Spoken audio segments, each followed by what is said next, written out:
Oke, teman-teman, kita lanjutkan dari ini materi kita tentang transistor ya. Di slide pertama ini teman-teman bisa melihat ya gambaran tentang perangkat transistor. Di sini ada berbagai tipe ya, ada berbagai bentuk ya. Ini ada jengkolan gitu mungkin kalau orang elektronika nyebut. Secara umum transistor adalah komponen aktif yang memiliki 3 kaki ya. Ini ada basis di tengah, kemudian kolektor, emitor secara jarum jam. Kemudian di sini juga ada dua jenis ya, ada NPN dan ada PNP kayak gitu. Ini gambaran umum saja tentang transistor gitu ya teman-teman ya dari slide pertama ini. Oke, kita lanjutkan. Secara umum transistor ini pertama kali ditemukan oleh Walter H. Brattain dan John Bardeen ya pada Desember 1947. Di situ bisa dilihat ya struktur transistor yang pertama kali ditemukan itu seperti itu, belum rapi ya, namanya juga baru penemuan pertama kayak gitu ya. Oke. Secara umum transistor ini berfungsi sebagai penguat arus ya, dan juga bisa difungsikan sebagai saklar gitu.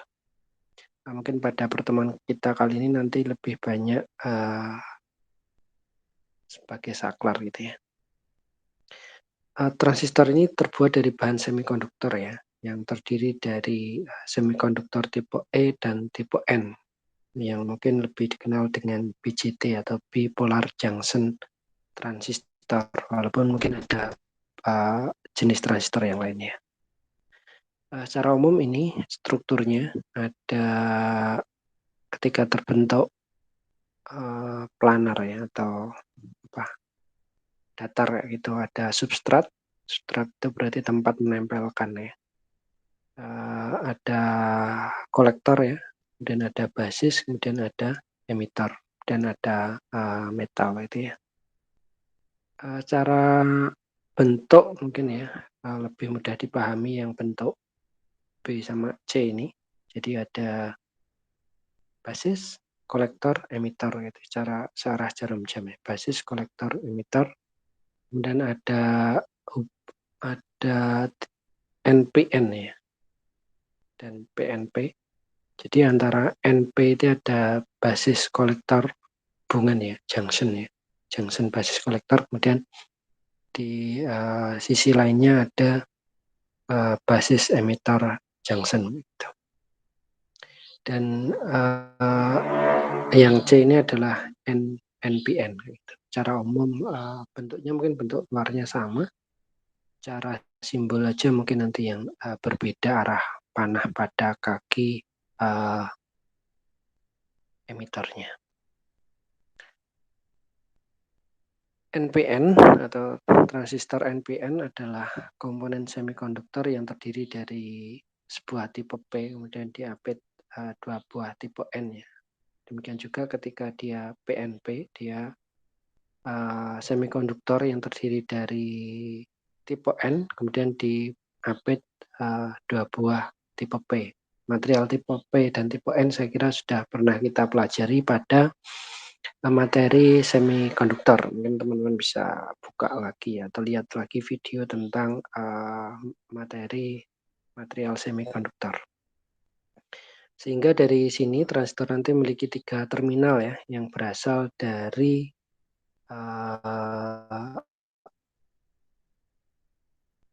bahan tersebut, yaitu terminalnya atau kakinya nanti adalah emitor, kemudian basis, kemudian kolektor gitu ya. Nah, ini bentuknya secara umum ini adalah kaki emitor gitu ya, kemudian basis, dan ini kolektor. Nah, cara simbol ini adalah NPN ya. NPN berarti panahnya adalah keluar gitu ya. Misalnya sini ada bulatannya juga kayak gitu. Kemudian PNP berarti positif, berarti ke dalam ya panahnya, biasanya ini juga ada bulatannya kayak gitu secara simbol ya. Ini basis, kolektor, emitor. Ini secara simbol, mungkin ini secara penggambaran kayak gitu ya. Biar transistor ini dapat bekerja, biasanya pada kakinya harus diberikan tegangan. Nah, tegangan pada transistor ini dikenal dengan nama bias voltage kayak gitu ya. Nah, pemberian tegangan ini kaki basis dan emitor tadi diberikan forward ya. Basis emitor diberikan forward, sedangkan basis kolektor diberikan reverse gitu ya, reverse voltage. Transistor ini akan bekerja atau sifat transistor ini bahwa kolektor emitor ini akan ada arus atau menghantarkan arus atau bisa bekerja bila pada basis itu ada arusnya. Jadi basis itu kayak kran gitu ya. Kalau krannya dikasih arus, maka transistornya bekerja. Tapi kalau basisnya nggak ada arus, maka transistor juga tidak bisa bekerja. Kayak gitu. Ini adalah gambaran biasnya, bisa dilihat bahwa ini material di basis emitornya tadi adalah forward, ini berarti ya, ini basis, kolektor, ini emitor ya. Di sini itu adalah forward ya, lebih daripada emitor, maka dia forward. Kemudian yang sini adalah basis kolektornya adalah reverse, bahwa di basis ini lebih negatif daripada di kolektor. Nah, gitu. Ini pada NPN. Demikian juga pada PNP kayak gitu ya. Secara umum sama kayak gitu ya. Oke, kemudian itu bias biar sebuah transistor itu bisa bekerja. Nah, ini prinsip kerja sebuah transistor ya.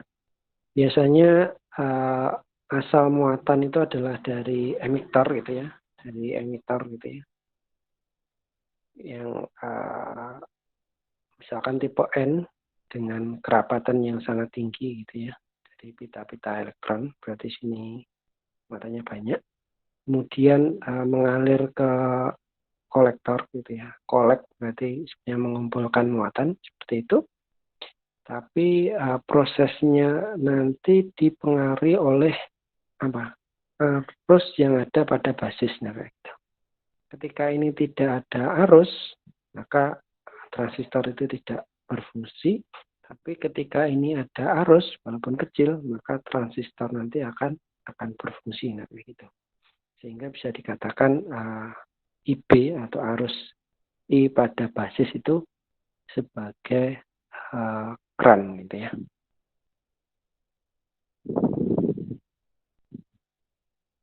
Sehingga akan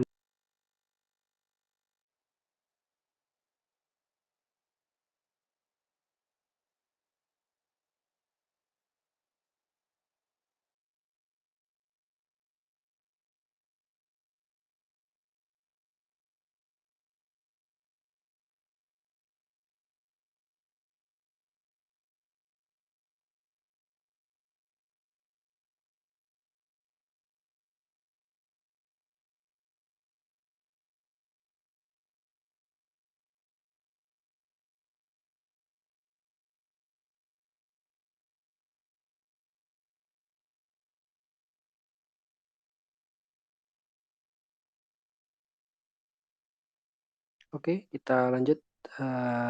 Mohon maaf tadi ada sedikit kendala koneksi ya di tempat saya, ada flash yang HP hilang. Oke, ini arus pada transistor. Diagram ini menunjukkan bahwa IE tadi ya, dan arus pada emitor itu adalah penjumlahan dari arus tadi kolektor ditambah dengan arus basis kayak gitu.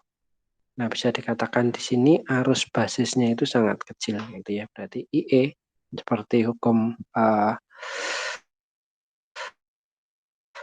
kedua dari hukum pertama dari hukum Kirchhoff ya, bahwa IE ini melewati percabangan, maka IE nanti sama dengan IB plus IC gitu ya. Berarti arus emitor sama dengan arus kolektor ditambah dengan arus basisnya kayak gitu. Karakteristik transistor ya, bahwa ketika transistor ini dihubungkan dengan bias tegangan tadi ya, yang ditunjukkan pada gambar seperti di bawah ini gitu ya, tipe NPN dan PNP, bahwa ketika VBB ini ya dalam keadaan forward ya, berarti basis emitornya ini adalah forward gitu ya, kemudian basis kolektornya adalah reverse. Jadi transistor bisa bekerja jika diberikan tadi bias tadi, di mana basis emitornya forward, kemudian basis kolektornya reverse kayak gitu ya. Nah, penggambaran arusnya bisa seperti ini. Ketika NPN maka arus dari IE ya, dari IE ke IB kemudian ke IC kayak gitu. Nah, ketika dia PNP maka dari IB dan IC kemudian ke IE kayak gitu ya. Penggambaran arus konvensionalnya. Nah, kemudian ada juga nilai-nilai lain, ada beta DC dan alpha DC, bahwa alpha DC adalah perbandingan antara nilai arus kolektor IC dengan arus emitor IE gitu ya. Kemudian beta DC adalah perbandingan antara arus IC dengan arus IB. Jadi beta DC adalah perbandingan arus IC dengan arus IB. Kemudian alpha DC adalah perbandingan antara arus IC dan arus IE ya teman-teman. Ini nanti digunakan menjadi salah satu karakteristik dari transistor gitu ya. Perbandingan arusnya berapa. Nah, kemudian ini adalah arus pada transistor alpha DC atau perbandingan alpha DC adalah IE plus IB. Kemudian menurut persamaan ya, karena tadi V basis emitor tadi adalah forward ya, maka menurut pendekatan nilainya adalah 0,7 volt, 7 volt gitu ya. Transistor ini ketika ideal maka IE dan IC dan IE-nya sama, sehingga dengan kata lain alpha DC-nya sama dengan 1. Nah, kemudian bisa dilihat tadi diketahui bahwa alpha beta DC-nya adalah perbandingan antara IC dan IB. Teman-teman bisa melihat gambar di sini ya. Di sini ada penggambaran rangkaian transistor yang dianalisis dengan hukum Kirchhoff gitu. Maka di sini ada 2 buah loop. Loop pertama adalah ini misalkan. Nah, ini memiliki persamaan yang loop pertama ya. Nah, ini persamaan loop pertama ya. Bahwa VBB min VRB min VBE itu sama dengan 0 gitu. Nah, dari sini kita ketahui bahwa VBB sama dengan VRB ya. VRB di sini berarti adalah RB dikalikan IB-nya ya. R hambatan di sini berapa dikalikan IB-nya? Saya kira sudah tahu teman-teman semua. Min VBE. Sehingga dari kasus ini bisa diketahui bahwa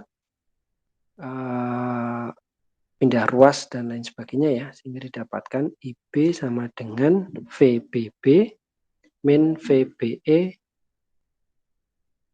per RB. Nah, di mana tadi juga sudah diketahui bahwa VBE itu kurang lebih 0,7. Nah, gitu. Nilai itu bisa dimasukkan ketika nanti ada soal dan lain sebagainya. Nah, kemudian dari loop 2, ini loop 2, diketahui bahwa Ini ya yang loop 2 ya. VCC, ini ya, VCC min VRC min VCE sama dengan 0 juga. Ini hukum Kirchhoff. Nah, kemudian VCE, VRC-nya adalah RC kali IC sama dengan min VCE gitu ya. Sehingga VCE-nya, tegangan antara kolektor dan emitter, bisa diketahui bahwa VCC min RC, nah tadi ini adalah IC tadi ini didapatkan ke sini ya. IC adalah alfa DC dikalikan dengan B-nya. Maka dari sini kita tahu nilai IB dan juga bisa ketahui nilai VCE-nya gitu. Oke teman-teman, itu arus pada transistor nanti ya, yang biasanya sering ditanyakan formula-formulanya, sehingga nanti bisa diselesaikan ketika ada sebuah kasus atau soal. Nah, kemudian ini contoh kasusnya ya, kita diminta menentukan alfa DC-nya, beta DC-nya sorry, dari sebuah dan arus emitter ya, IE, dari sebuah transistor yang memiliki IB 50 mikroampere, kemudian IC-nya 3,65 miliampere. Maka kita tahu tadi persamaan bahwa alfa DC sama dengan IB, IC per IB, nah, maka ini nanti dihitung ya, berarti 3,65 itu kali 10 pangkat 3 misalkan, domain 3 dijadikan ampere, dikali 50 kali 10 pangkat min 6 gitu ya. Nah, nanti silakan dihitung, nanti dapatnya adalah 73 gitu. Nah, ketika alfa DC-nya dapatnya 73, maka kemudian kita bisa menghitung juga IE-nya ya. IE kan berarti IC dikalikan dengan IB-nya, ditambah dengan IB-nya. Maka 3,65 miliampere ditambah 50 mikroampere, berarti 50 mikroampere itu dikalikan mili, maka menjadi 0,05 ya. 0,05 miliampere. Nah, maka 0,05 miliampere ditambahkan 3,65 maka akan menjadi 3,7 miliampere. Nah, kayak gitu. Saya kira teman-teman juga bisa ya cara penyelesaiannya. Nah, ini ada soal yang lain bahwa sebuah transistor ada nilai delta DC-nya 200, gitu ya. Tentukan arus basis dan arus basisnya IB-nya adalah 50, maka diminta menentukan arus kolektornya. Maka kita bisa melihat IC sama dengan delta DC dikalikan dengan IB. Berarti ya 200 dikalikan 50 mikroampere. Berarti ini dapatnya adalah 10.000 mikroampere atau bisa juga 10 miliampere. Nah, kayak gitu ya teman-teman ya cara pengerjaannya ya. Oke, kemudian kita lanjutkan seperti itu contoh soalnya. Ada contoh soal yang lain, misalkan teman-teman diminta untuk menentukan IB, IC, IE, VBE, VCE, VCB ya dari gambar berikut. Ketika diketahui delta DC-nya adalah 150. Tadi ya kita tahu bahwa VBE-nya tadi 0,7, maka kita bisa ngitung dari rumus-rumus tadi ya sebelumnya ya. Bahwa IB itu adalah VBB min VBE dikalikan RB, maka tinggal dimasukkan saja dari nilai-nilai yang ada di gambar ini ya. Sini.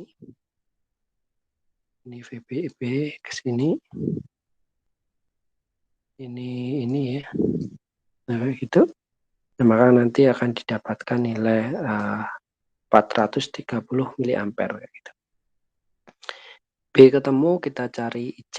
IC adalah delta DC kali IB tadi 150 ya, dikalikan 450 mikroampere, nanti dapatnya mili gitu ya. Nah, kemudian IE berarti ya IC kali IB ya, ini 4350 ditambah 65 miliampere ya, maka akan dapat 0,43 ya. 43 berarti dibulatkan menjadi 0,6493 miliampere harusnya ya. Ya 3 miliampere juga enggak masalah. Kemudian VCE tadi juga ada rumusnya ya di atas, bahwa VCE sama dengan VCC min IC kali RC, maka VCC-nya 10 ini. C10 IC-nya 365, RC-nya adalah 100. Nah, itu maka ini dapatnya adalah mili ya. Maka dapatnya 6, karena ini kan 1000 ya. Ini 1000 karena jadikan volt maka dapatnya 6,45, maka VCE-nya dapatnya 3,55 volt. Dan VCB tadi juga ada rumusnya, bahwa VCB tadi adalah VCE min VBE, maka 365 VBE tadi sudah jelas ya 0,7, maka dapatnya adalah 2,85. Nah, kayak gitu.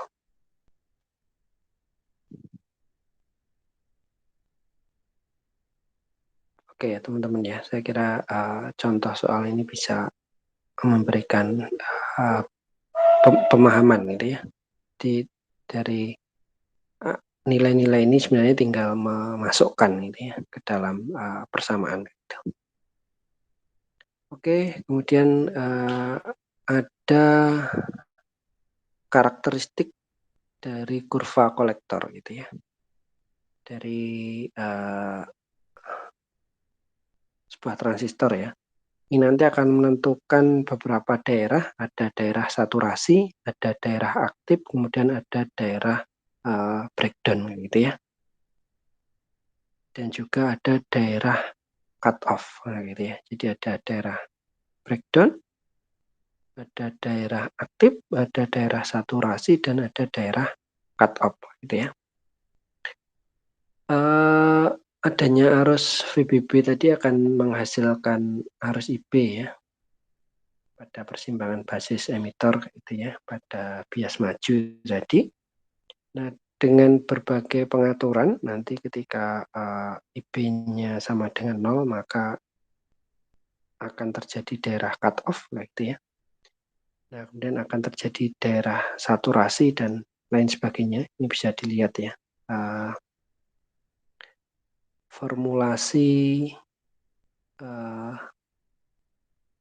arus IB yang berubah gitu ya. Nah, ini dari kasus tadi kemudian ada contoh soal ya, bahwa kita diminta menggambarkan ketika arus IB-nya 5 mikroampere sampai 25 mikroampere dengan kenaikan 5 ya, dengan asumsi delta DC-nya 100, kemudian VCE-nya belum breakdown gitu ya. Nah, di sini ada daerah breakdown ini. Di daerah yang sudah VCE-nya melebihi batas maksimal ya. Jadi kalau VCE-nya maksimal tentunya rusak ini akhirnya ya, transistornya ya. Tidak bisa bekerja lagi karena sudah daerah breakdown. Maka transistor itu bekerja pada daerah aktif gitu. Ketika IB-nya sama dengan 0, maka dia menjadi cut off region, atau sebenarnya transistor juga belum bekerja. Tapi ketika VCE-nya belum melebihi 0,7, maka dia masih berada di daerah jenuhnya, atau daerah saturasi gitu. Nah, ini contoh kasusnya. Maka dengan variasi nilai IB, dengan rumus ini ya, IC sama dengan delta DC kali IB, maka didapatkan nilai IC sekian. Nah, maka dengan nilai persamaan tersebut bisa digambarkan bahwa nilai ini daerah saturasinya. Ini adalah penggambaran dari IB-nya ya. Dengan memasukkan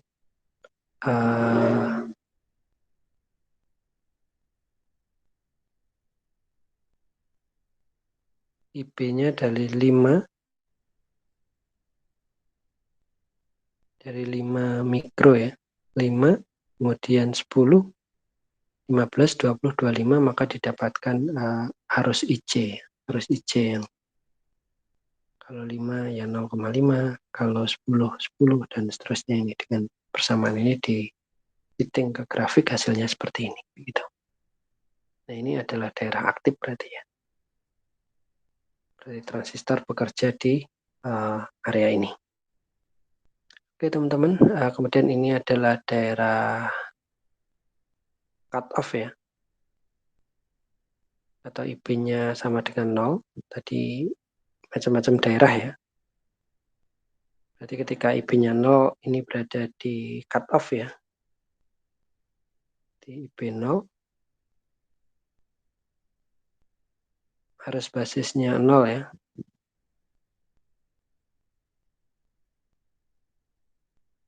Penggambaran arusnya seperti ini 0, hingga ini berada di daerah cut off. Berarti ya belum bekerja sebenarnya ya. Ya, kemudian ini daerah jenuh atau daerah saturasi. Nah, nilai VCE-nya adalah VCC min IC kali RC ya. Jadi VCE saturasi itu berada di keni lutut ya, belum melebihi nilai 0,7-nya gitu. Daerah saturasi itu. Kemudian ada daerah kerja gitu ya. Nah, ini antara saturasi dengan daerah saturasi, badannya seperti ini, dan daerah cut off di mana IB-nya 0 tadi, ini bisa ditarik sebuah garis ya, garis ini, maka garis ini dinamakan adalah daerah aktif atau daerah kerjanya transistor. Nah, gitu. Ini adalah daerah kerjanya transistor. Jadi nanti sebenarnya ketika transistor difungsikan sebagai saklar gitu ya, misalkan, maka dia merubah dari kondisi cut off misalkan dan saturasi kayak gitu.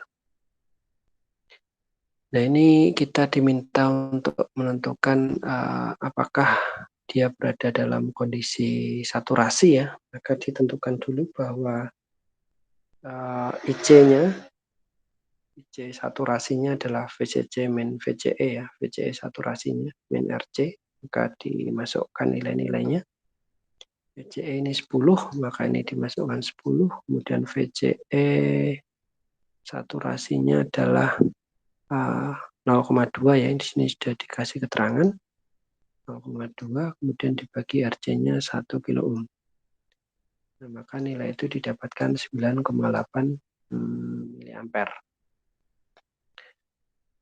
Apakah IB-nya cukup untuk memproduksi IC saturasi ya, cukup besar untuk memproduksi IC saturasi, maka IB-nya adalah VBB min VBE dikalikan RB, dapatnya adalah 0,23 miliampere, berarti rumus IB tadi. Kemudian dimasukkan ke nilai IC. Nah, nilai IC adalah min IC sama dengan alfa DC dikalikan IB, berarti 50. Alfa DC-nya ini 50, dikalikan IB-nya tadi didapatkan 0,23, maka dapatkan 11,23 miliampere. Jadi IC-nya lebih besar dari IC saturasi ya, sehingga transistor ini dalam keadaan saturasi. Nah, gitu. Oke. Nah, ini transistor sebagai saklar. Nah, di sini juga digambarkan ya, BCT ya, bahwa pada bagian E ini dia berada di daerah cut off ya. Cut off IB-nya dengan 0. Maka pada saat kondisi cut off itu seolah-olah dia sebagai open switch atau saklar terbuka. Tapi pada kondisi B itu berada pada daerah saturasi, maka dia seolah-olah adalah saklar yang tertutup gitu ya. Jadi sebenarnya hubungan antara kolektor dan emitor ini seperti halnya sebuah saklar kayak gitu ya, dengan memanfaatkan kondisi transistor sebagai cut off atau sebagai saturasi. Kalau cut off berarti dia pada kondisi terbuka atau mati atau tidak nyambung, tapi pada saat saturasi dia berada pada kondisi nyambung atau tertutup gitu ya, sehingga ada arus yang mengalir. Nah, kondisi cut off ini tadi ya, biasnya tadi bukan bias maju, kemudian VCE-nya sama dengan VCC, kemudian pada saat saturasi juga berlaku rumus IC saturasi VCC min VCE saturasi per RC gitu. Nah, mungkin juga bisa nilai minimum arus basis untuk keadaan saturasi juga bisa dihitung bahwa IB-nya adalah C pada kondisi saturasi di per beta DC gitu. Ini berapa contoh soal ya. Pada gambar 424, berapakah VCE ketika Vin sama dengan 0 volt? Nah, ketika Vin 0 volt, transistor dalam keadaan cut off ya, dia seperti saklar yang terbuka sehingga VCE sama dengan VCC sama dengan 10 volt. Kemudian berapakah nilai minimum dari IB yang dibutuhkan dalam kondisi saturasi untuk transistor tersebut jika beta DC-nya adalah 200. Nah, maka VCE-nya diasumsikan 0 volt ya. Maka IC saturasinya adalah VCC min RC sehingga 10 per 10 kilo ohm ya, sama dengan 10 miliampere. Kemudian IB-nya adalah saturasi dibagi delta DC-nya, berarti 10 miliampere bagi 200. Maka IB-nya yang dibutuhkan adalah 10 mikroampere. Nah, gitu. Kemudian maksimum RB-nya ketika VI-nya 5 volt, maka kita sudah tahu bahwa VBI tadi 0,7 kurang lebih ya. Maka VRB sama dengan min Vin min VBI. Jadi maksimumnya adalah 5 min 0,7 volt sehingga 4,3 volt. Karena IB-nya adalah 50 mikroampere berdasarkan hukum Ohm, maka RB bisa ditentukan dari VRB dibagi IB. Jadi 4,3 dibagi dengan 50 mikroampere ya, sehingga didapatkan 86 kilo ohm. Nah, sehingga maksimum RB ketika Vin-nya adalah 5 volt adalah 86 kilo ohm. Nah, gitu. Nah, nilai ini nanti akan mempengaruhi kondisi-kondisi transistor ya. Dia sebagai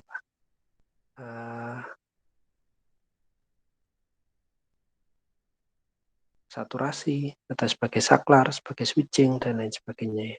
Yang difungsikan sebagai switching. Nah, itu teman-teman untuk contoh kasus soalnya ya. Ini ada soal 1 yang teman-teman nanti bisa kerjakan. Diminta untuk menentukan IP, IC, dan VCE ya dari gambar 4.9. Nah, gambar 4.9 nanti bisa dilihat ya. 4.9 berarti adalah gambar, nah ini 4.9 ya.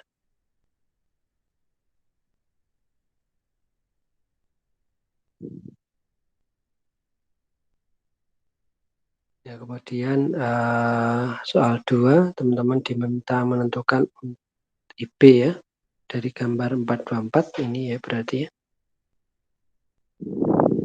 Tentukan IP.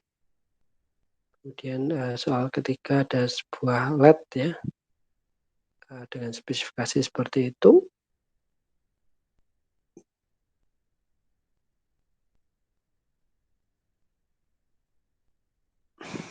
Nah, teman-teman diminta amplitudo ya dari square wave ya yang dibutuhkan untuk transistor pada keadaan saturasi. Nah, gitu. Dengan spesifikasi VCC 9 volt, VCE 0,3 volt, RC 220 ohm, kemudian RB 303,3 kilo ohm, dan seterusnya. Saya kira itu untuk 3 soal latihan ya. Semoga nanti bisa menambah pemahaman teman-teman tentang transistor dan fungsi transistor khususnya sebagai saklar. Demikian, terima kasih. Semoga bermanfaat ini.